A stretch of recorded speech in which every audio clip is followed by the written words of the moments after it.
Welcome my beautiful friends. We are going to explore a very gentle, healing truth about the silent trap of looking backward, and the deep, weightless peace that finds us when we finally choose to flow forward. Deep within a hidden valley cradled by emerald hills and sleepy, mist-covered mountains, there lived a gentle spirit of nature named Soren. He was a creature of the waters, appearing as a 20-year-old young man with fluid silver hair that caught the faint glimmer of the moonlight, and robes that pooled around his feet like ripples on a glass-calm pond. Soren was the guardian of a winding, crystalline river that cut cleanly through the ancient, mossy stones of the valley. But unlike the other spirits of the woods who danced freely in the present moment, Soren was consumed by a profound, aching sadness. He spent his days sitting quietly on the wet stones of the riverbank, staring fixedly upstream toward the highest peak of the mountain, his eyes heavy with longing. Soren was haunted by a beautiful, distant memory from the river's sacred source, high up on the snow-capped summit. Years ago, at the very beginning of his life, the water there had been perfectly pure, perfectly still, and entirely safe from the chaotic storms of the world below.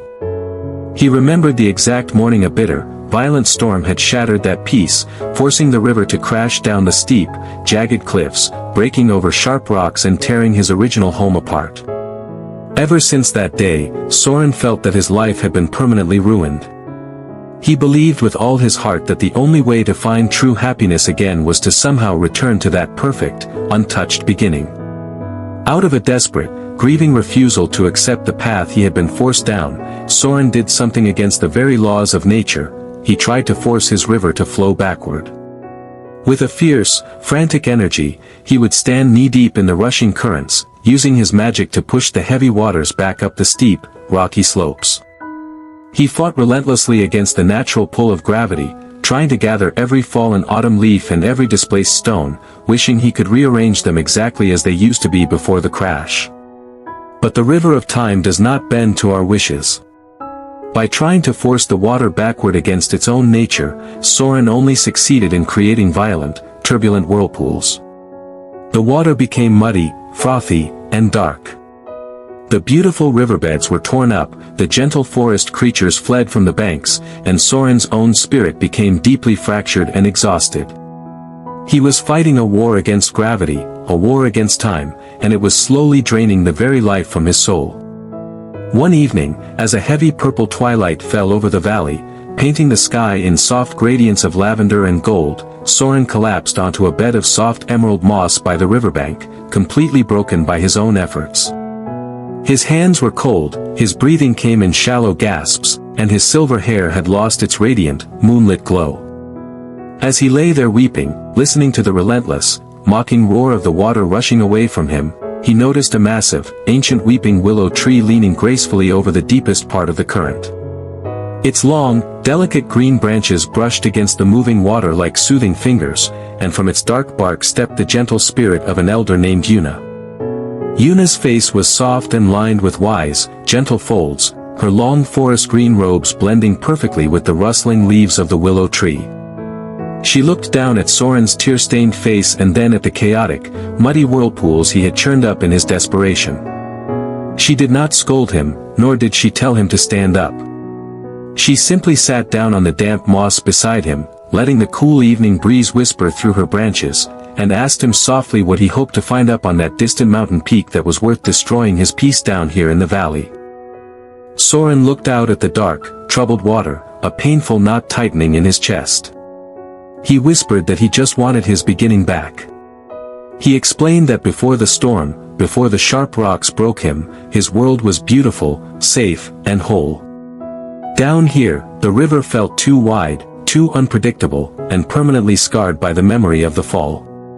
He felt that if he could not return to that pure source, then everything he was remained broken, unable to accept a life that only moved away from the things he had loved.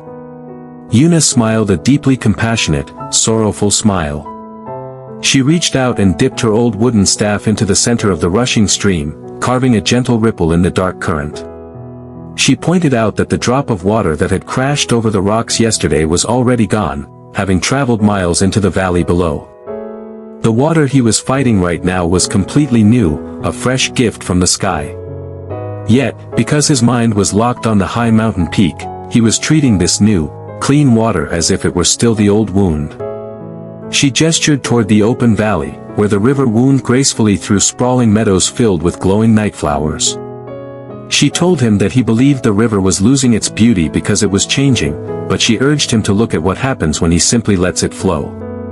In the high peaks, the river was small, cold, and lonely, only able to sustain itself in its isolation. But down here, because it broke, because it fell, it had grown wide, warm, and deep. It fed the massive pine forests, it gave sweet life to the villages, and it carried the majestic boats of travelers.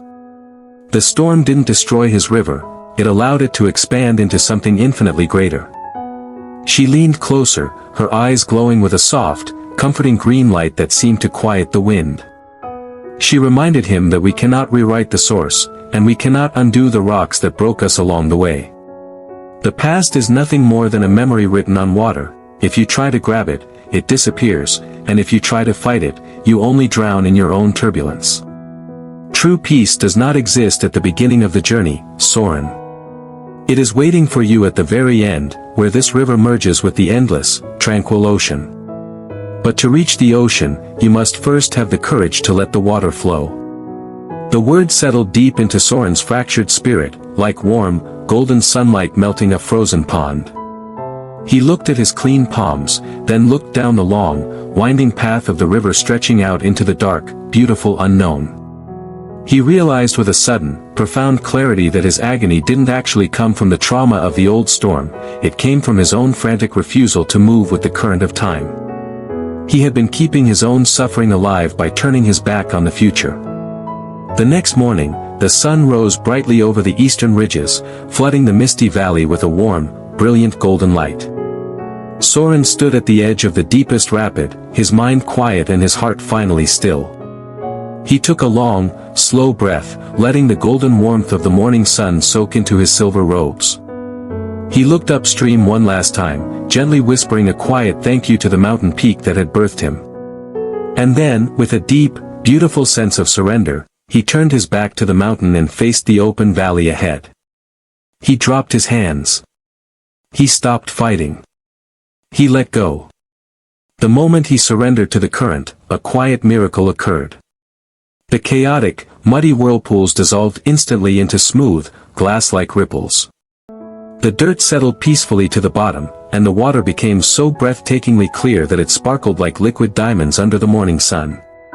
Soren felt his spirit lift, becoming lighter than the air as the current caught him, carrying him forward with an effortless, graceful speed.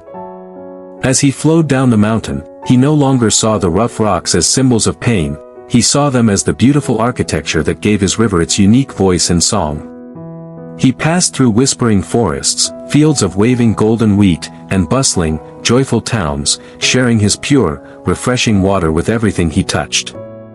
He was no longer a broken spirit trying to fix a broken past, he was a majestic river, fully alive in the quiet beauty of the present.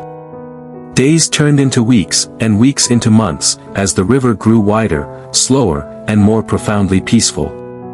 Eventually, the high mountain walls faded away entirely, opening up into a breathtaking, endless horizon.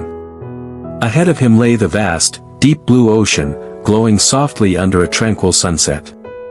With a heart full of absolute gratitude, Soren took one final, beautiful breath and allowed his current to spill into the endless waves. As he merged with the deep blue infinity, his individual sorrow vanished completely, replaced by a boundless, eternal peace that could never be broken again. My beautiful friends, as you prepare to rest your body and quiet your mind tonight, let us sit together in the peaceful space of this truth. I want you to take a gentle, honest look into the waters of your own mind. How much of your precious energy are you wasting tonight trying to swim backward? How many times a day do you replay old scenarios in your head, wishing you could rewrite the script, change the outcome, or undo the storms that broke your heart? It is a deeply human thing to long for the safety of our beginnings, or to wish we could erase the moments that hurt us.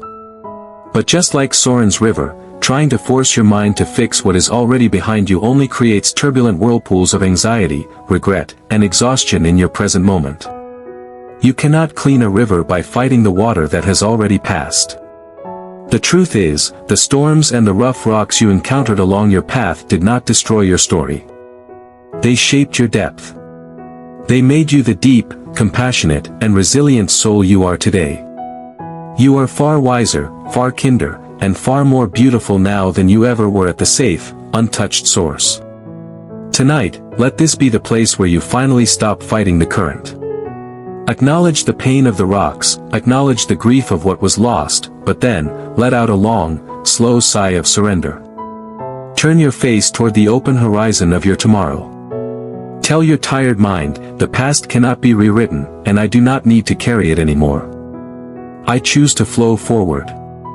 Let the weight of old choices, old relationships, and old unhealed wounds sink naturally to the bottom of the riverbed. Let the current of time carry you toward your own inner ocean of peace. You do not have to figure out the entire landscape of your future tonight. You only need to trust the flow of this single moment. Lay your head down on your pillow, let your limbs feel heavy and completely relaxed, and allow the quiet rhythm of your breathing to soothe your spirit. Let go of the urge to control, let go of the urge to regret, and allow yourself to drift into the weightless, deep comfort of a peaceful sleep. Take beautiful care of your soul, protect your precious inner peace, and until we walk this quiet path together again, peace be upon you.